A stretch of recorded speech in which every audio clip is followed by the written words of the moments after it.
Here. It's recording. Why are you guys recording? Why not? This is all just going in one big video. That's going on YouTube. Yeah. Deal with it. Both of you, that was like perfect. Awesome. Say hi. Hi. Your phone is weird. Happy cockroach little bitches. Are we really? Chuck E. Cheese's. No. I hope that's on here. Chuck E. Cheese's. All of a sudden, Chuck E. Cheese's. Why? Joey went to her big. What was it like? Her Joey's a girl.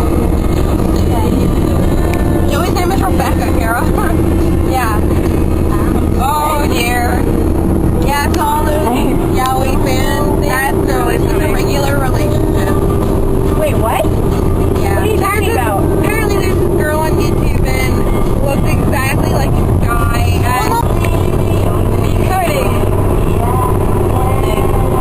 What thing?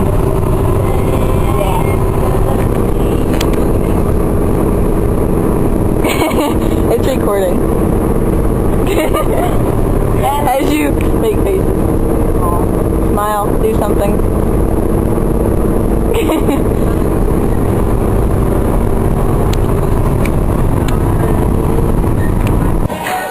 I just want to record. It's hard. I mean, you don't have like required hall activities. It's all voluntary. That's not fair. We totally had. You had to go to one, and it was like either this ice cream social or this pizza party. Yeah, we had required stuff to do. Yeah. Pull the fire alarm. And, oh no, because they spray blue stuff on you now. Do they really? How do you get here? Yeah, if you pull the fire alarm, the blue like. Yeah, and so community. Also, there's this website, and I'm probably going to not do them justice, but there's this website called Friend Factor, where the whole like goal or the like impetus for their like change making within the LGBTQ community is basically it's like based around the fact that people take action and people care more when they know somebody. And so that's also like a route to go. Like if you have somebody who's out in the hall for one, or if they, if you can like talk to them individually and just be like, hey, I'm really concerned about these issues and like blah blah. See if they know anybody. See if you know what I mean, and like make it a little bit more personal than like a hall meeting. Maybe talk to them one on one and be like, this would really mean a lot to me. I don't know where you're coming from in it, but if you have a family member or if you're gay or whatever, and you say to them individually, like, listen, I know that like you don't really care about this stuff, and like I know that you think it's stupid, but like this is like a little bit about my life, and like this is some of the things that I've gone through, and it would just really mean a lot to me. It'll only be 45 minutes and whatever. That should make most people with a heart numb. Yeah. Have you talked to them directly, or is it just like little notes on the doors and stuff? It's nothing that I've heard them directly say, so I've Yeah. heard from other residents, so I'm not going to speak to them directly, but I am going to really speak on it, so. Can you not say like, hey, I heard that blah blah blah blah blah? Is that like stepping over? Yeah, I mean, I would literally like sometimes just looking someone in the eye and talking to them can have like a way bigger effect than you would think. Sometimes literally just being like, hey, I heard that you like went really into supporting the LGBTQ community, and that's totally cool, but I mean, we're having an event and you should come. Like even that little thing would at least get them to like think about it rather than just ignoring a piece of yellow paper. Yeah, if you just post, like a thing on the bulletin board that's like 4 p.m. LGBTQ Center will be here. I wouldn't even go to that.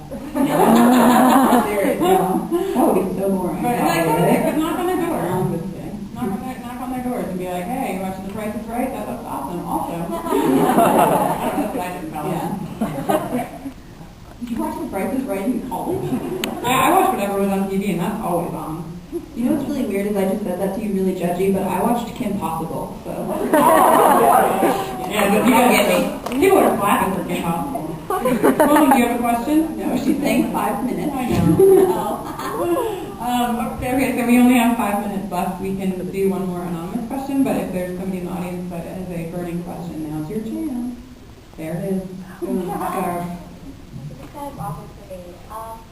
I was raised in a very Southern Baptist primitive family where if you even spoke the word gay, like, you were shunned. Yeah, sure, real. Shut down real good.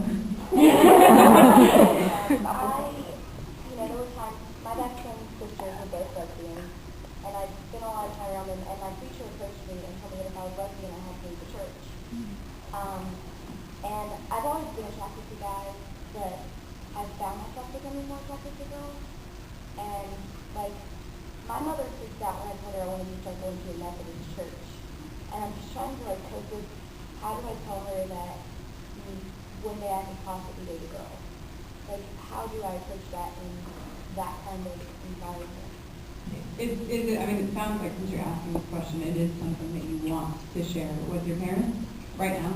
Definitely, but like, and even my aunt came to campus last Friday, and she found out that my friend was gay, and she was like, oh my goodness, you hang out with gay people. Oh no, you know that friend's going to get all the blame too now.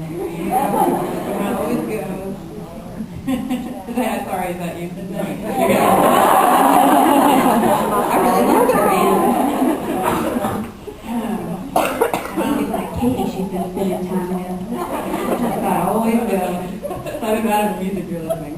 Yeah. Is it going to be NSYNC's fault or Katie's? I couldn't think of anything. Anyway. Keegan and Sarah, sorry. Fake laugh. We did the best, and then I'm going to answer your question, but we did Go the best. Spartans!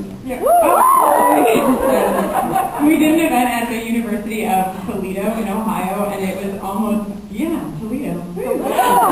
We got one. And it was like an audience of like 500 people, and it was a Greek event. They had to, like, all of the fraternities and sororities had to either go to us or an event that was later on hosted by To Write Love on Her Arm. So nobody knew who we were, and the woman who introduced us was like, blah, blah, blah, down with Bowling Green, and the whole crowd was like, yeah! And like on the sidelines, and I was like, okay, so I'm going to say I'm Kristen, you say you're Danielle, and then we'll say, down with Bowling Green! And we did, and they all cheered. Anyway, sorry, back to you. I mean, I feel like go ahead. Okay.